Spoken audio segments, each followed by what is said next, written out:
Welcome into the Bobby Carpenter Show. And as we sit here at this college football quarterfinals that are going to be here, we've got a great lineup of games, a bunch of stuff coming for you right down the pike this week. So it's exciting, Schlegs. We got a lot of stuff that'll be a lot of fun for us to sit here, watch, for us to sit here, discuss, and talk about. One of the big things that I want to dive into and get to, Schlegs, Yep. is the fact that there's a couple of guys on this Ohio State team from South Florida. Oh, yeah, there are. And it was interesting because one of the best players in all of college football is Jeremiah Smith. And as we talk about it, we his commitment to Ohio State, Ryan Day, there was famously the image of him kind of like faux, I don't know, would you say like faux, like pretending like kind of passing out when he's sitting there talking about all the recruits, and they're like, hey, Jeremiah's stuff just came through, and he's like, just like in relief. Right. 2 years ago. And I'm always someone that I don't put a ton in. Like, recruiting is important, and you want to have the best players you possibly can. But I was never one like, hey, one guy makes or breaks a class. How good could one player be?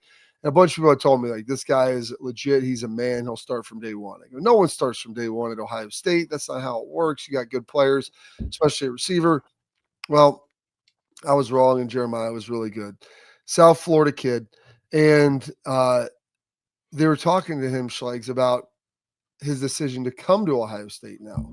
Yep. And would he have changed that? Would he have done anything differently? If Miami would have been better, would he have chosen to go to Miami over Ohio State at this point? And I think that was something that was incredibly interesting. Pat, can we throw the sound up here? Oh, yeah. Listen to this. This is good stuff of him asking him being asked about his decision to go to Ohio State over Miami. This is Ari Wasserman of, I believe, On3 asking about this. If Miami had won or played in games like this before you signed out of high school, would your decision maybe been different? Most likely, yeah. I probably end up going to Miami if things was on the right track then and there. But I chose to stick with Ohio State. The one thing about Jeremiah Schlegs is his honesty, just unfettered honesty, is amazing. And if Miami would have been playing in games like this when you've come out and been on the right track, would you've gone there? Basically. They weren't quite there yet. And we'll see if they're fully there yet after the game. But it was a pretty remarkable thing to hear. Yeah, I mean, it's so funny, Bob, in the comments that we've had from our fans, our great listeners and supporters of the show from Miami, and supporters of the U, has been like that we're nothing without Jeremiah Smith. But let's mind you that Miami offered Jeremiah significantly more money. That was a fact. They were throwing tons of cash at him. And he decided to still go to Ohio State, and I wonder why.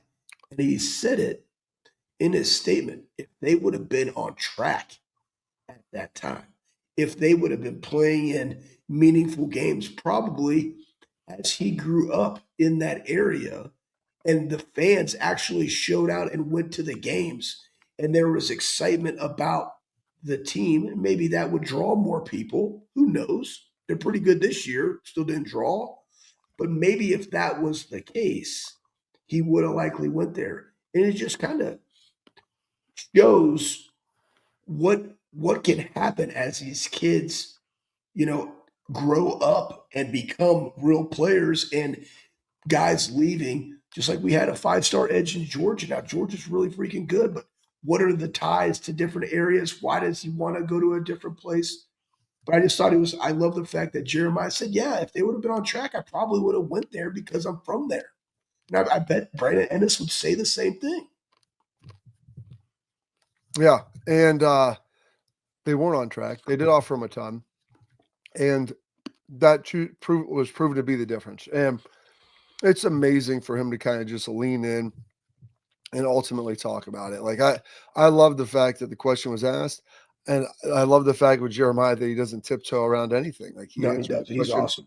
He answers it very directly, and I think for someone who's as high profile as him, who's also as young as him, he does a great job with that honesty of just kind of laying it out there. and oh goodness, just showing everybody like his thoughts and what they are, because I don't know if many people would really, they'd probably skate the issue and kind of, answer the question with a non-answer. But he chooses to do that. But you have him, as you mentioned, Brandon Ennis, Kenyatta Jackson. Like there's a handful of guys that they have who are playing here who are South Florida guys who are key contributors, significant players on this team that maybe things would have been different, but they come here. And once you get to Ohio State, you choose to really enjoy it. You choose to really like it. And that's really a big part of it and a huge piece of it. Want to get to this too about the Carson Beck situation with him. When he's getting pressured. Yeah, no, good job. That's a good what one. type of player he is. Yeah, when he's getting pressured. And PFF had a little breakdown. And listen, all quarterbacks struggle when they get pressure around their feet. Pat, can we toss that up though? I'm gonna take a quick look at it. But according to Pro Football Focus, J-Book put this out there. Miami's Carson Beck, when blitzed or pressured, grades out as the 112th quarterback in college football. If you just sit back there and you don't blitz him, he's 18th. If he has a clean pocket, there's no pressure, he's fine. But when he's blitzed, when he gets stuff around his feet, it's like he's not near as good as he would be otherwise. And that is why this is one of the keys. You can slow down the run game. You can get more exotic with your blitzes and get to him and force and impact him in a meaningful way.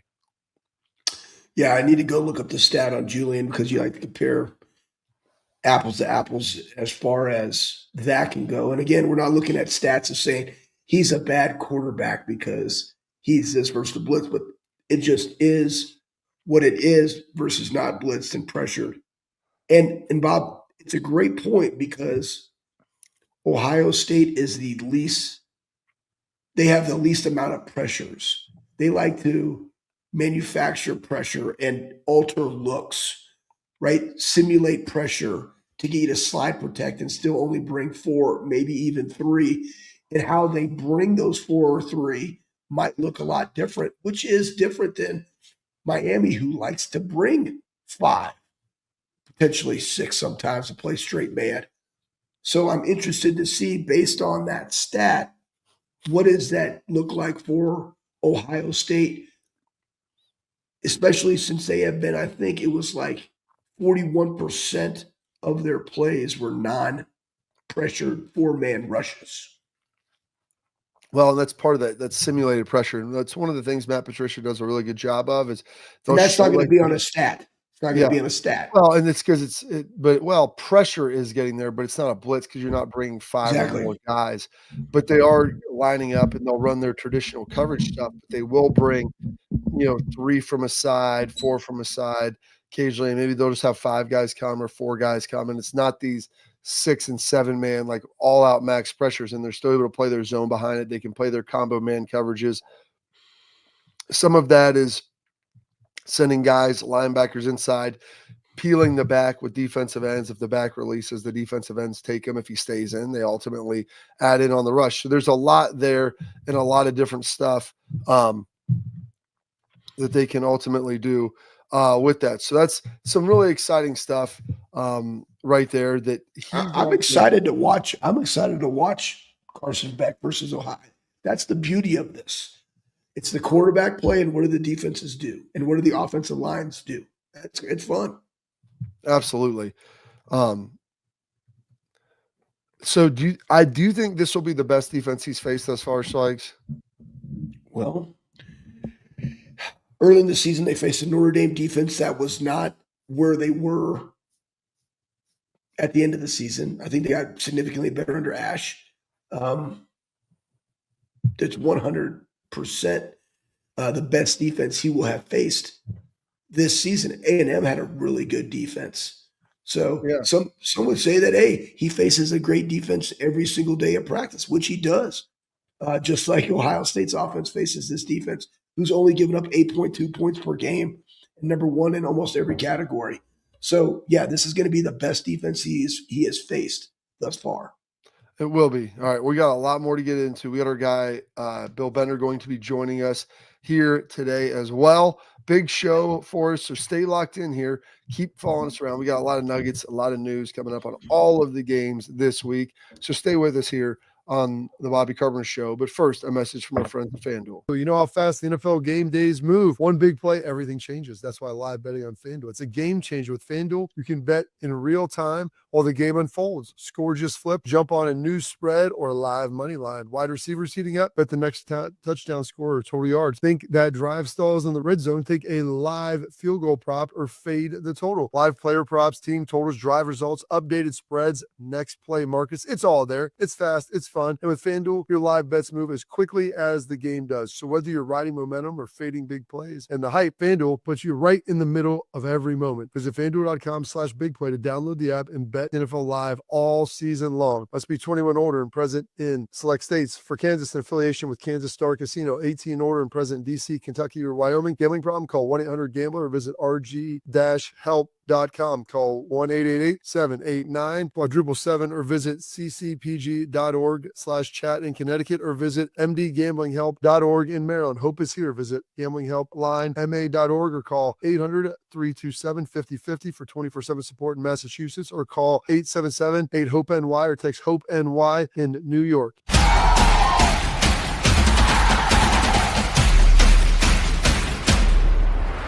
Bobby Carpenter.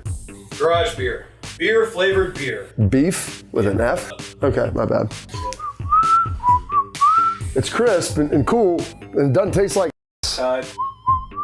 I'm Bobby Carpenter. I drink in garages because my wife says I don't belong inside. If you like a cold breeze on your bag, drink garage beer. It's American and so can you. Garage beer. Beer flavored beer.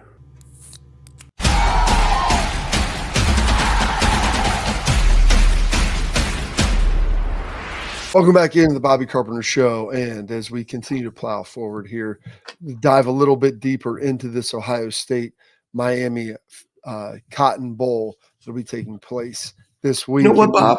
I want to ask you a question. Yeah, ask me a question. I'm kind of jealous.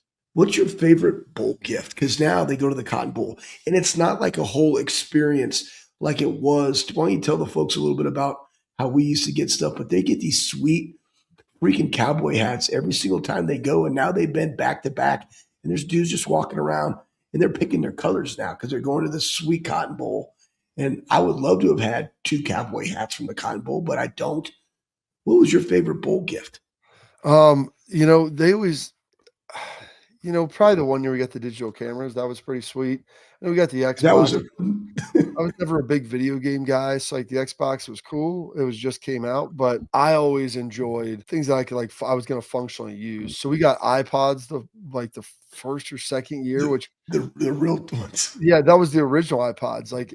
They weighed about 14 pounds and they were probably 2 inches thick. You could save the white ones. They were the white ones. I remember you had that for a long time. Oh yeah, it was sweet. It was super heavy. I had to get like a new adapter deal for my computer to be able to hook it up. And when people were talking about you can just put all your music on here, I'm like, well, why wouldn't I just burn a CD? I'm like, that sounds like a way better idea than this.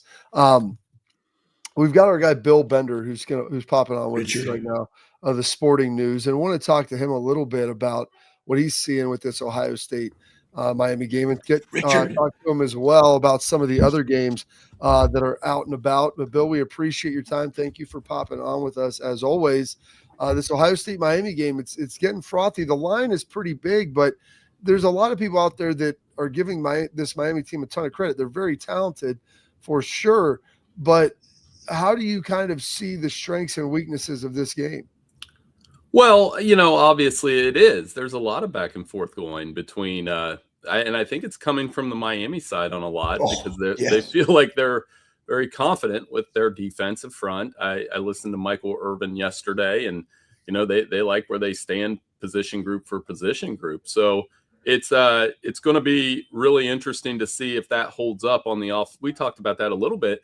I know I mentioned on here last week, I talked about Reuben Bain, and there was a lot of pushback about whether he was better than Caden Curry or not. So Quite frankly, I'm enjoying it because it's going to add some heat to the game on both sides. And this is a talented Miami team, but it's been a very good Miami team for the last month of the season. And I think that's why they're coming in with a ton of confidence. Yeah, we'll talk about that confidence because, you have so many good guys from Miami, and they have a lot of talent. We talked about who would you rather face even in this, and it was a whole discussion of Texas A&M going to the Cotton Bowl, heavily, Texas A&M fans versus a Miami who doesn't really travel well, but more athletic, right? Better. Also had losses to SMU and Louisville, but they're playing significantly better. They had a good game against Texas A&M.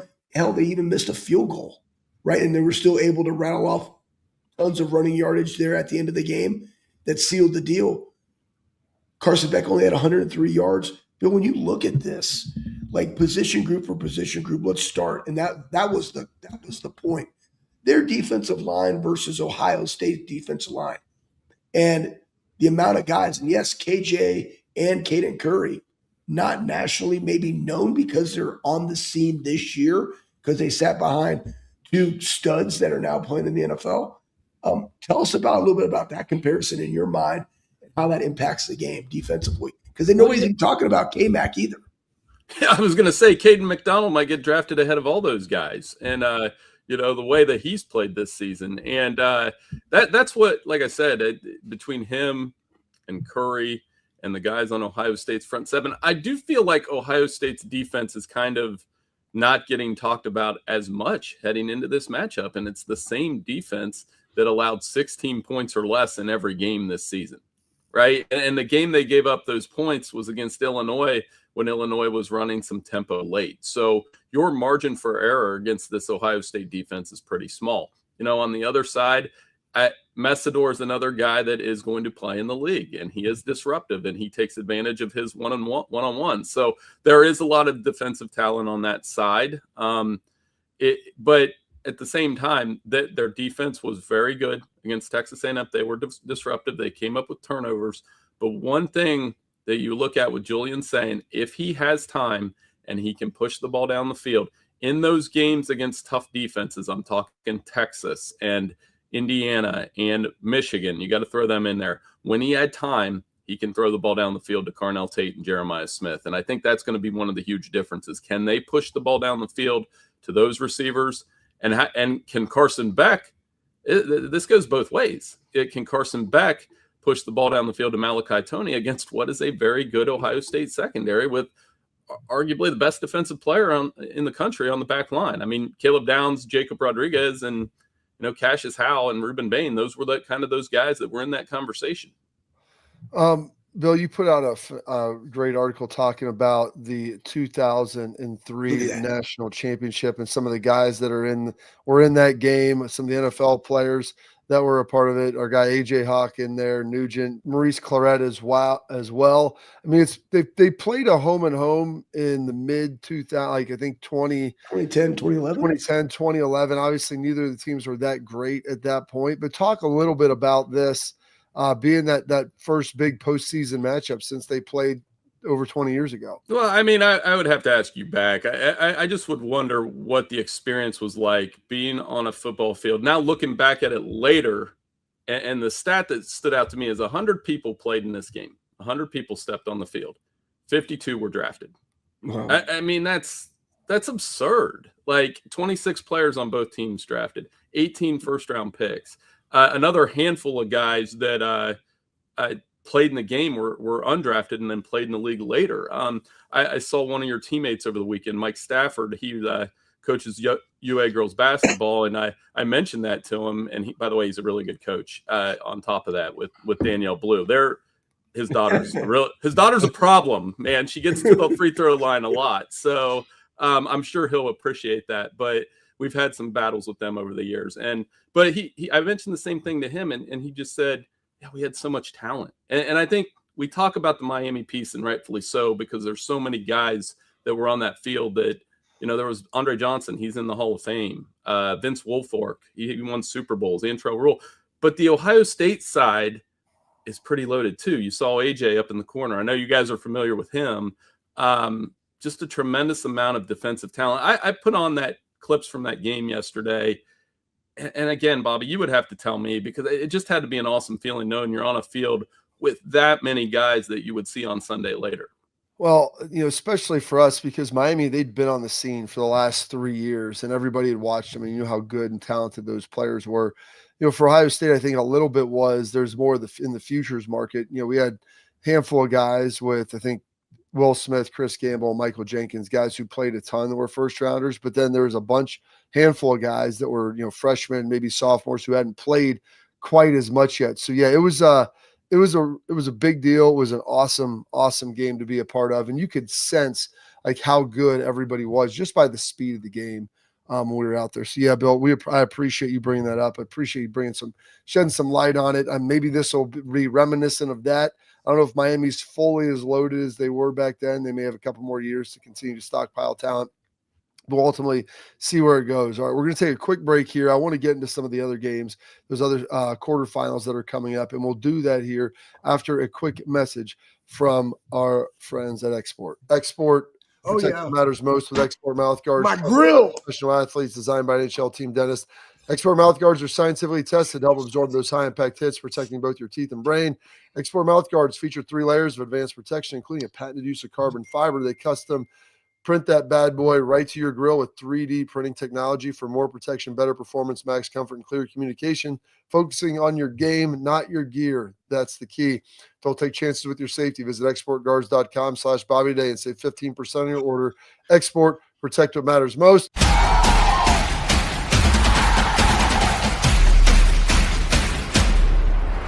Bobby Carpenter. Garage beer. Beer flavored beer. Beef with an F?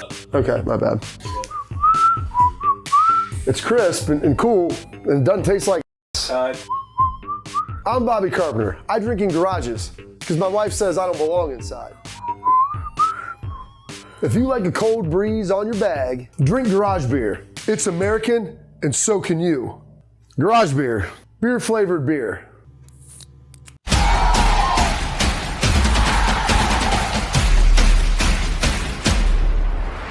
Welcome back in the Bobby Carpenter Show, and we got our guy Bill Bender of the Sporting News here, and you talked a lot about that Cotton Bowl, but a couple other games, Bill, that we have that'll be a great Thursday, New Year's Day traditional slate of games. We've got the Orange Bowl, the Rose Bowl, and then ultimately the Sugar Bowl. And of those games, with Texas Tech, Indiana, and Georgia all being the higher seed, is there one of those games that you feel like the team coming off the bye is in greatest jeopardy or in greatest peril of potentially losing? Well, I like Georgia against Ole Miss no matter what. I think the 2 picks I'm most comfortable in are Ohio State and Georgia. I think they're going to end up meeting in a semifinal that will have a national championship feel to it when they cross paths. So that leaves Alabama and Indiana, which that's probably the most intriguing matchup because on paper, Indiana should win this game. And the spread is stuck, meaning that they should win by a touchdown. But, it's not going to be a talent thing. Alabama's healthy. If Alabama can run the ball a little bit, this is going to be a 4-quarter game. And in Indiana, if you look at their matchups against Ohio State, Penn State, Iowa, and Oregon, the teams where the talent matters a little bit, they struggled to run the ball. So if that happens, I think Alabama could make it a 4-quarter game. As it stands, I have Indiana winning a close one. That leaves the other one, Oregon, Texas Tech, coin flip, complete coin flip, because Oregon should win. But, we're going to find out. This Texas Tech defense, total yards, scoring defense, all those metrics that we judge good defenses by are right there with Indiana and Ohio State. So we're going to find out how that translates against a really good Oregon team. I have Oregon winning a close one. So that means I have 3 Big Ten teams in the semifinals and 1 SEC team. Well, how does Oregon get it done? Because when you look at, especially what you mentioned, I think both of them played really good defense. And again, neutral site, I think Dan Lanning even said that this game should be played at Tech because they're the highest seed and it would give them an advantage. But on a neutral site, does Texas Tech, impact Oregon? Like, how do you see that matchup? Because they've beaten BYU twice, a physical team, right, quote unquote. how is that going to match up and stack up against Oregon, who wants to play physical football? Yeah, I mean, Oregon's pretty good up front on both sides too. And then you have Dante Moore, who, I mean, I go back to the Penn State game with him, and I know Penn State's season was what it was, but his poise on the road in that environment was pretty impressive. You know, he's played in some big games this year. He turned it up down the stretch. There's some talk that he might be the number one pick in the NFL draft. So, Wow. I mean, when you have that kind of poise, I mean, we'll see if they can run. Their back seven gave up some big plays against James Madison. So that's something with Texas Tech. Baron Morton doesn't turn the ball over too much. They have two good running backs. It's kind of a prove it game. I could see that game playing out a lot like Arizona State, Texas did last year, where we didn't really give Arizona State a chance to win, even though they were very good. And that one went into double overtime. So I'm super excited to see that matchup. All right, Bill, I'd be remiss if I didn't ask you here about the Kyle Whittingham hiring at Michigan. Kind of crazy timeline of events after 2 decades as head coach. You know, he'd been there really his whole coaching career outside of some time, I believe, at Idaho State. He's a BYU guy. He coached there under Urban. So the irony with this rivalry, you have two kind of Urban proteges on each side of it. Guys, one, he has an identity of his teams at Utah that I think Michigan enjoys. He's scandal-free, checks a lot of boxes. He's 66, so probably not someone that you're looking to be there for a decade plus. How do you kind of rate this hire given the timeline of events of when all this went down? Yeah, you know, given where we were in the coaching cycle, it's a win for Michigan. And I don't know if it's a long-term win because you just never know how many years he'll be there. But at 66 years old and being somebody that coached under Urban Meyer, I think, you know, I heard Urban's comments about him yesterday. I mean, this is a very tough job. The one thing that Urban said yesterday that kind of stuck with me, there will be a lot more scrutiny on Kyle now. Utah was Utah. This is Michigan. This is a different job. This is the Big Ten. This is, you know, huge games. Next year in particular, they play Ohio State. They play Indiana. They play Oregon. It's a little bit different than this scrutiny he had at Utah. But in terms of culture fit and trying to clean up the embarrassments of 2 NCAA investigations of everything that happened with Sharon Moore off the field, I think he's a guy that can help clean that up. I don't know, you know, what they'll do in terms of the portal and who's going to stay and who's going to leave. It sounds like Bryce Underwood's going to stay, but that's secondary to me too. You've got to get a foundation for this program that isn't one that's riddled with controversy and scandal and the reputational hits that they've taken in the last 3 years, no matter what happened on the field. The other thing, Bobby, they did win 9 games last year. So it's not, to me, for Kyle Whittingham, it's what this job offers is if you go 10-2 at Michigan, you're probably in the playoff. If you went 10-2 at Utah, which they did last year, you're on the outside looking in. I think that was the biggest probably draw for him to come out of whatever retirement he was in. Yeah, I think it makes a lot of sense because he's older, gives him instantaneous accountability and a little bit of integrity coming from Utah and kind of what everybody sees him nationally. Plus, he can then like morph into that GM role. And even though I think Ward Manuel should have been gone too late in the cycle. Bill, before we get you out here, can I get about 1 minute of thought on the Notre Dame USC situation? Because there's a lot of mud that's being thrown back on who canceled it, and we'll play anywhere, anytime, and then maybe we won't. You know, Bobby, I've taken a lot, as you know, being at the Catholic school kid, I've taken a lot of heat from some of my friends, been saying that I understand USC's point of view here. I understand that they go to Penn State now. They go to Michigan. They go to Ohio State. They're making that cross-country trip. We've talked a lot about the 2 time zone travel and how that impacts the game. The sad part for me, though, is this is a rivalry, as it was brought to my attention, that the 3 rivalries that have had the most matchups when both teams are ranked are Ohio State, Michigan, Texas, Oklahoma, and Notre Dame, USC. It's just another big-time rivalry that we're losing a piece of every year. I hope if I were doing it and if I was the administrator on both sides, I would say we're going to open the season with this game. That'll be the compromise. We're not going to play it in October or November because it's in the heart of the USC Big Ten schedule. We understand Notre Dame's trying to keep this rivalry too, but let's just play it to open the season. I think both teams would get super excited about that. It would increase the urgency, and it counts as a huge non-conference game for USC every year. Absolutely. Bill, we appreciate the time, sir. Thank you for jumping in here with us.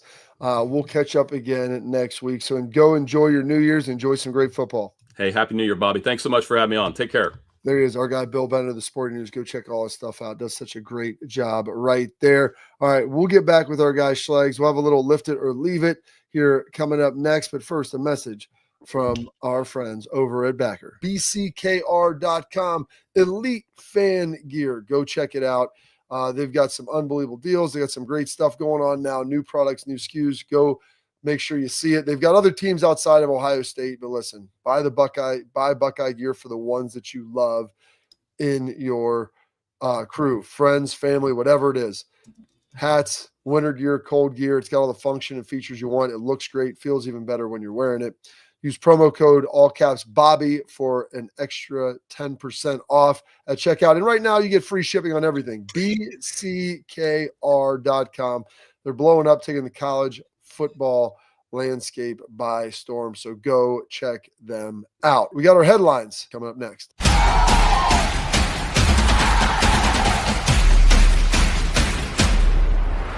Carpenter. Garage beer. Beer flavored beer. Beef with an F? Okay, my bad. It's crisp and cool and it doesn't taste like I'm Bobby Carpenter. I drink in garages because my wife says I don't belong inside. If you like a cold breeze on your bag, drink garage beer. It's American and so can you. Garage beer. Beer flavored beer.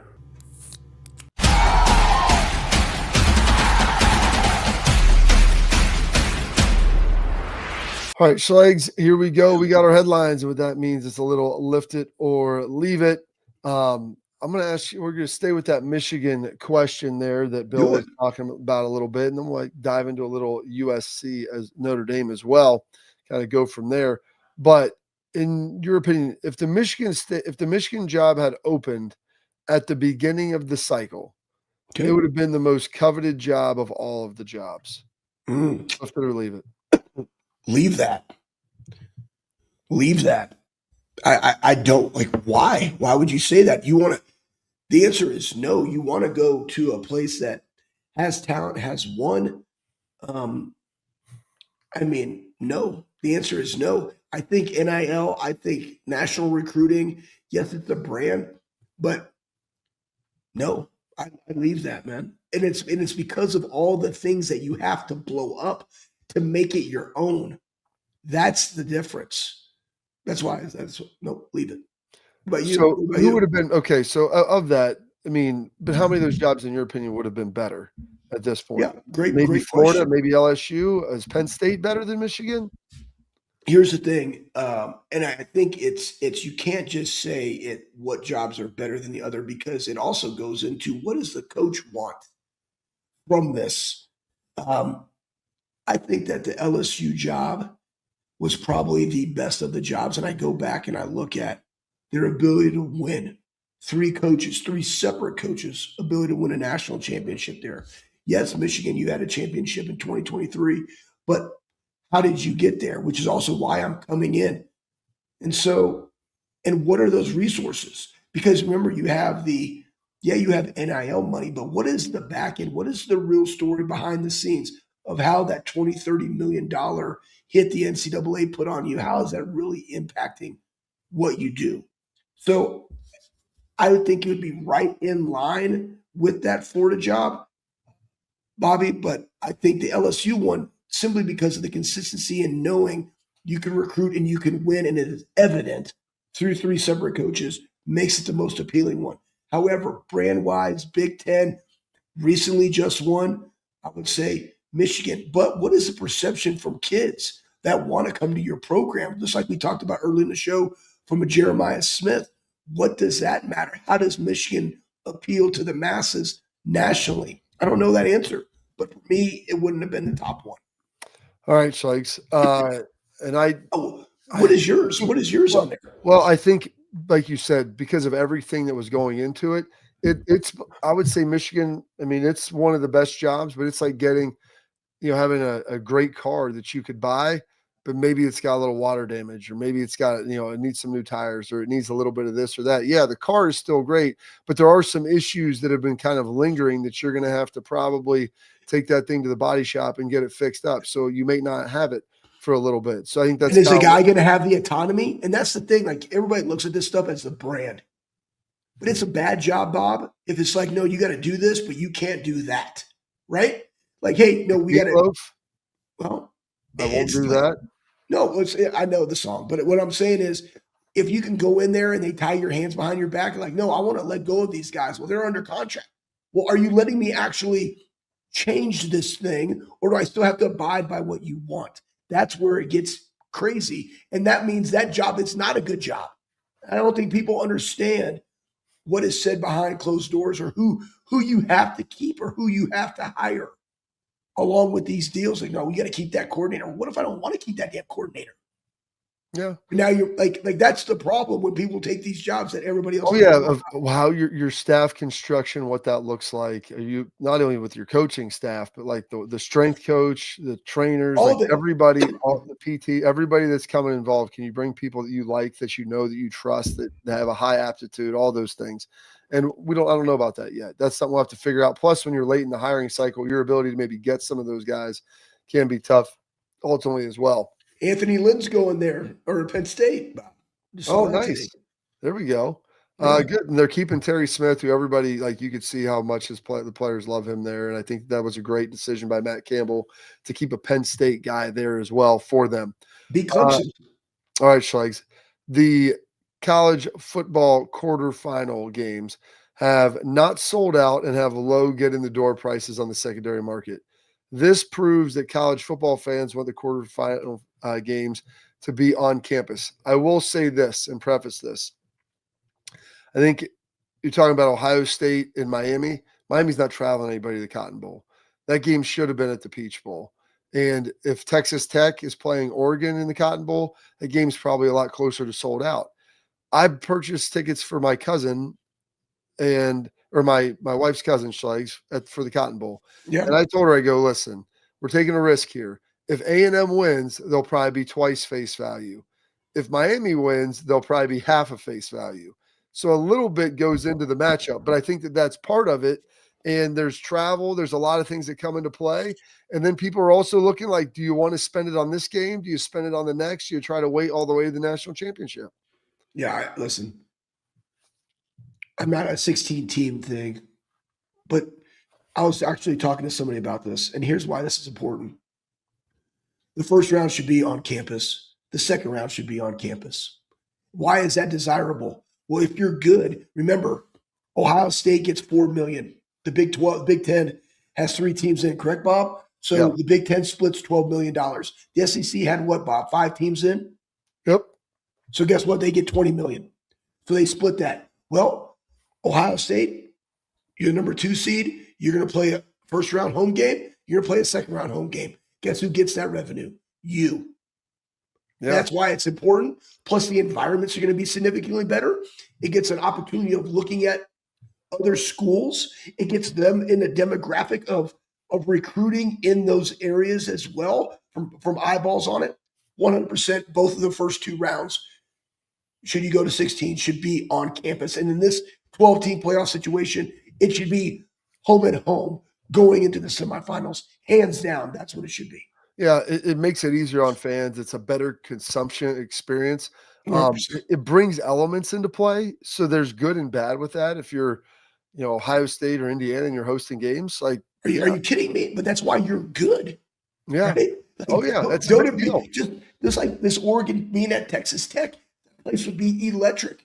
If it was a Miami coming up to Ohio, though it's kind of nice right now, like, what happens then? It's just different. It gives you a competitive advantage. It's why New England wants to be number 1 in the AFC so they can have home field advantage. That's the deal. Yeah. Nobody wants to play up there. Oh, the elements matter. Like it's a big deal. And so I'm for that. Like 2 rounds of home sites, especially right now when you get a bye, which I think is great, but then you don't get a home game out of it. your fans probably get punished a little bit. Yeah, tell about the fans, because that's the thing. Like, if you want to have the support, and that's what make these things juicy. Like the fans are going, the prices are astronomical. I honestly think that Miami, or not the Miami game, the Orange Bowl with Texas Tech and Oregon, I bet that stadium is only 3/4 full. That's terrible.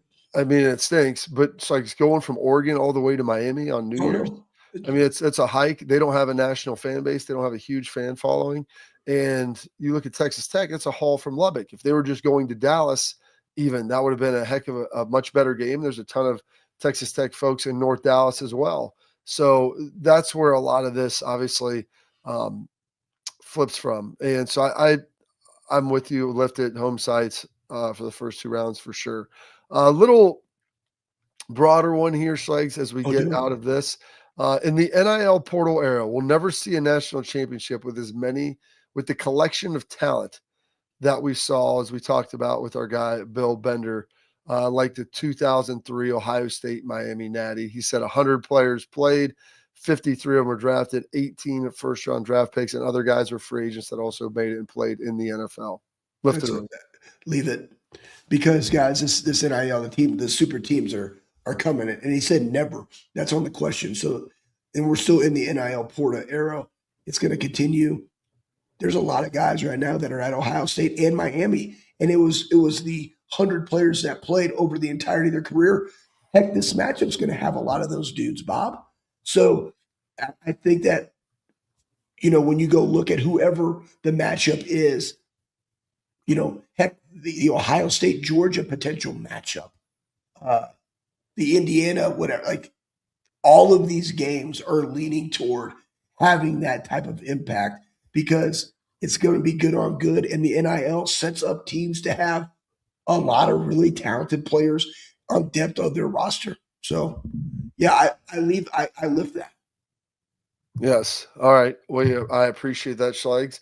Great job there. And I'm with you on that as well. All right, we're going to take a quick break. Coming back, we will have our tailgate talk where we answer your questions. And there's a former Ohio State coach that just returned back to the Big Ten. We'll find out about that here coming up next.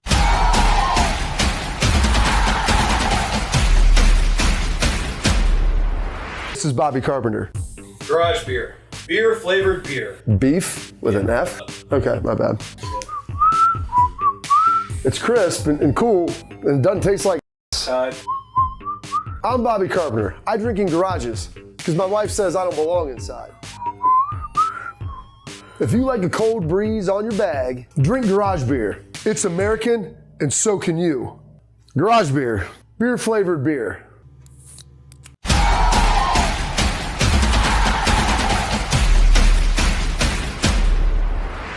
All right, welcome back in to the Bobby Carpenter Show. And Schlegs, I don't know if you saw this.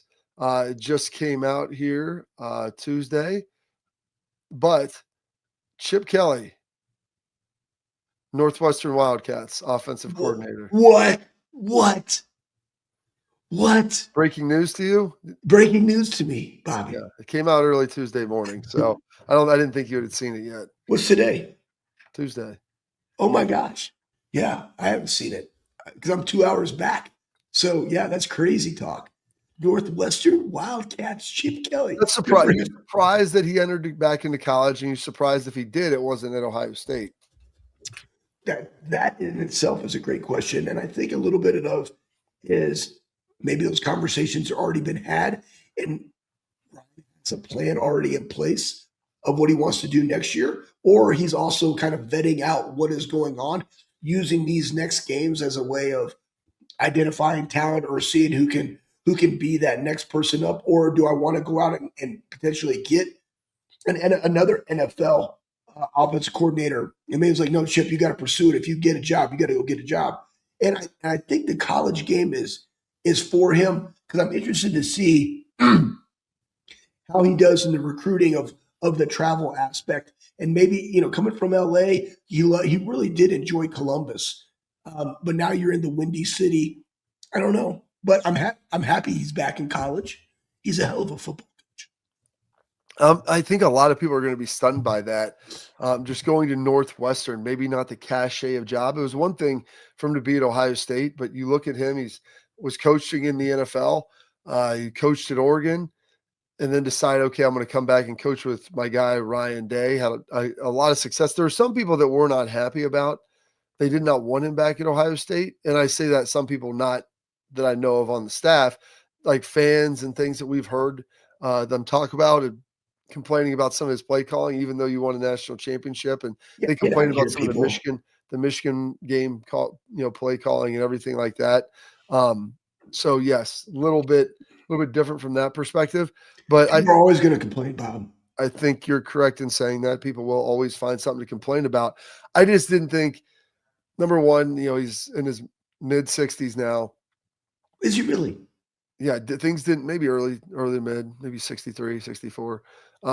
His face looks nice. Like he must red light therapy pretty well. He's for a guy who's coached football for a long time. He doesn't look overly stressed, but like Northwestern, did it feel like he could have maybe gotten a bigger job? He got let go pretty early with the Raiders, and he's been out there for a minute. He just turned 62, so I maybe gave him a year. But it seemed like, I think a lot of people thought that, hey, if he does come back, it would be to Ohio State or to a comparable school of size, given that all these jobs were open. Well, he was looking at Georgia Tech, Bob. Yeah. We heard him about that. There's probably some the NFL, and that's what, again, it goes back. I don't like the hiring cycle because the NFL, they do it at the end of the season.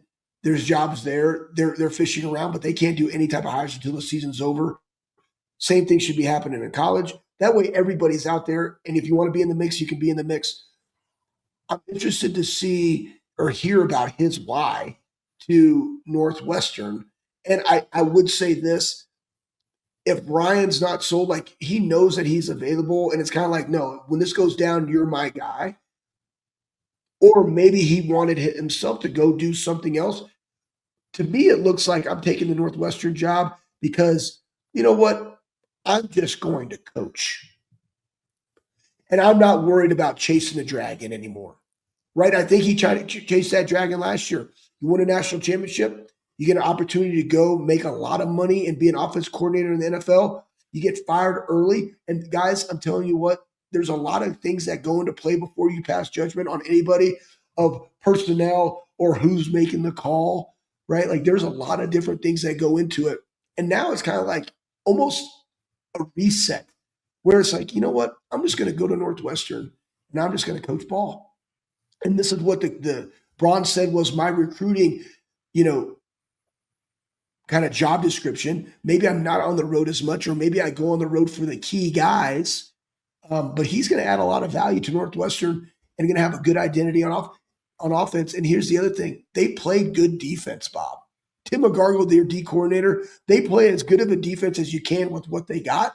Yeah. If you just bolster that offensively a little bit and Chip's really good at that, who knows? But I think it's a great hire for Northwestern. I agree with you in that, Schlegs. Another guy that's going to be returning, Marcus Freeman. There was some overtures by the NFL that he could be on the short list for a couple of those jobs. People have kind of had connected him to the New York Giants. I didn't know if that was something that he desired in his life, was to go coach in the NFL, especially in a place like New York. And not that that's a negative, but it's a huge lifestyle change from living in the Midwest your entire life. Yeah, but they're in New Jersey though, Bob. They're in New Jersey. Yeah, it's all the same, dude. I know living up there. I mean, it's a little different, but not the New York market and everything, and just how you have to operate and what you do. That's a lot different. But he said he's going to be coming back. Run it back for 2026. Your thoughts on that? Did you think he was ever really someone who was going to leave and jump to the NFL? I can see Marcus doing it. I can see Marcus being really good at it. He cares about his players. The thing in the NFL is, honestly, Bob, more than ever, the college game is similar to the NFL game because you have the portal, you have to evaluate talent, you have a GM, you have roster turnover. It's just a different scale. And so I think that you're actually more prepared now to make that jump from college to the league than you ever have been previously. And so I think Marcus would do a really nice job. The thing that gets lost in this is like, I'm wondering what do the players think? Bob, I mean, like, you hear about him going to potentially another college job. And I'm not talking about recruits, but your own freaking dudes, And let's face it, Bob, like we spill it. And we also understand that you have to put your name out there to stay relevant.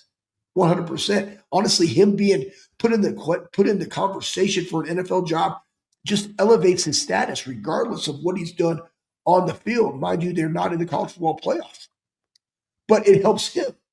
But my question is, what does that look like to the guys? Or maybe he's already addressed it to where they don't even care that your coach can lead, because that's the thing, man. You're in college. Like, what are you doing right now starting in January, Bob? You're getting ready for next year. I think it boils down to 3% of your entire year is spent on games, Bobby. Yeah. But you do it because of the people that are in the building that you care about. But every other swinging week, the dude that you're spilling it for is in a conversation to go somewhere else. Like, how would that play with you? And so that's the pro and the con. You go to a guy who's really good, who obviously has had a lot of success, you're going to be wanted. It's just like the players with the transfer portal and everything else. I mean, the better you are, the more overtures are going to be made your way. And so it's a kind of a balance back and forth of trying to understand that and figure that out on both sides. So I get it. I think Marcus maybe at some point would do it. I think he views this like he's got a good young quarterback. They've got a lot of talent coming in. Notre Dame is giving him everything that he potentially wants or needs. I think that they are happy there. Maybe at some point he does look on the horizon. I don't know that there's another college job that he would ultimately take, potentially Ohio State if one day Ryan makes a jump to the NFL. But maybe someday, depending on the NFL job that comes open, maybe he does ultimately look at that as well. All right, we're long for a break. We're going to take a quick break, come back. We're going to wrap this show up with the parting thoughts and side nuggets of one Mr. Anthony Schlegel.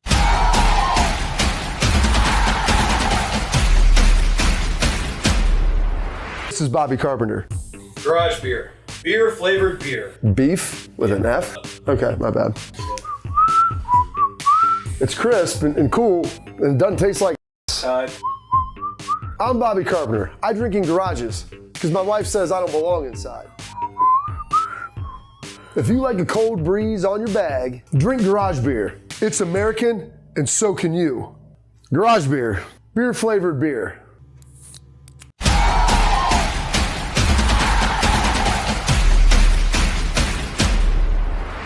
All right, welcome back in to the Bobby Carpenter Show. Next time I'll be on here, I will be in Dallas, Texas. Schlegs, your thoughts on where you want to go with this guy?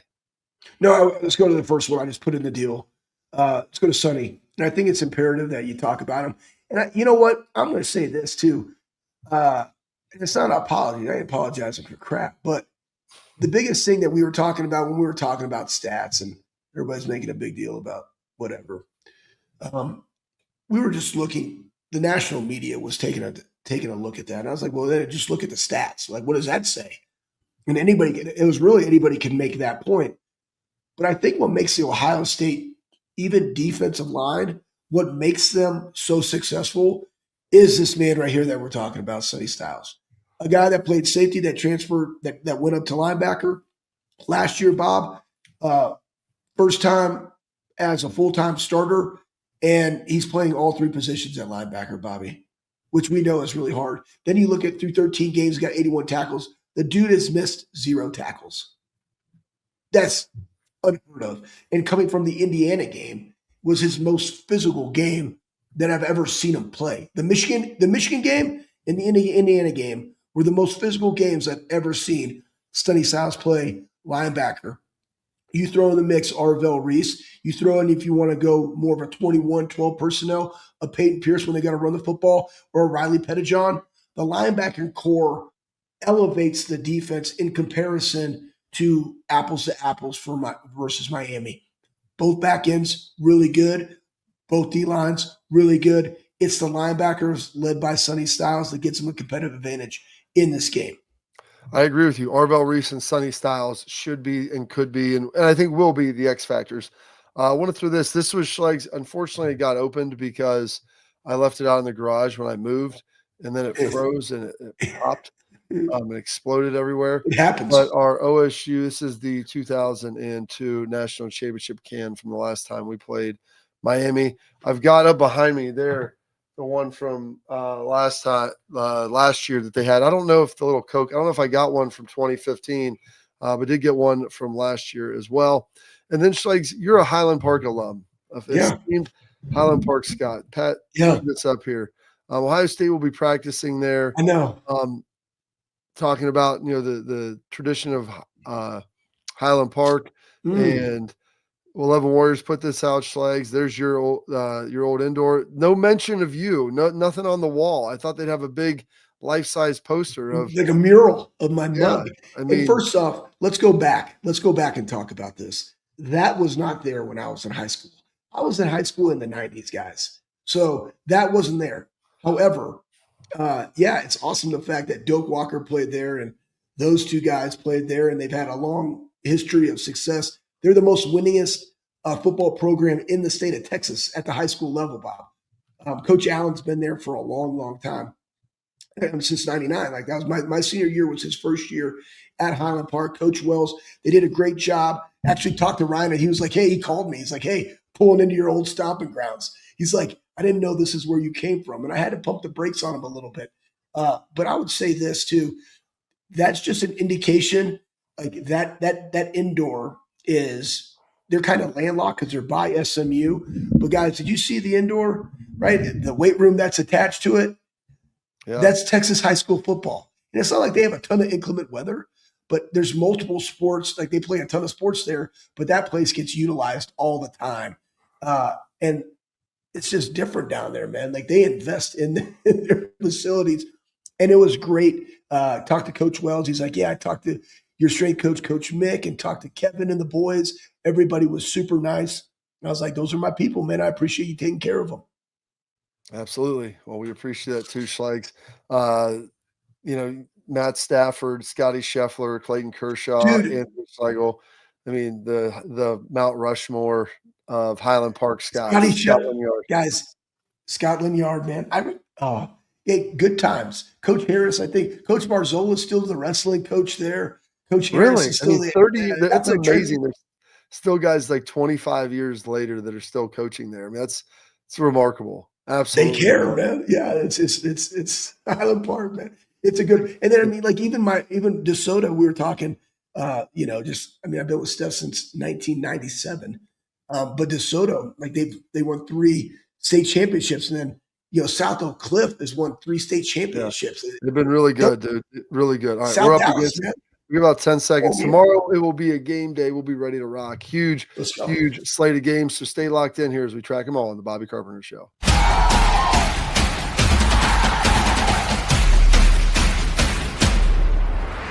Bobby Carpenter. Garage beer. Beer flavored beer. Beef with an F? Okay, my bad. It's crisp and cool and doesn't taste like I'm Bobby Carpenter. I drink in garages because my wife says I don't belong inside. If you like a cold breeze on your bag, drink garage beer. It's American and so can you. Garage beer.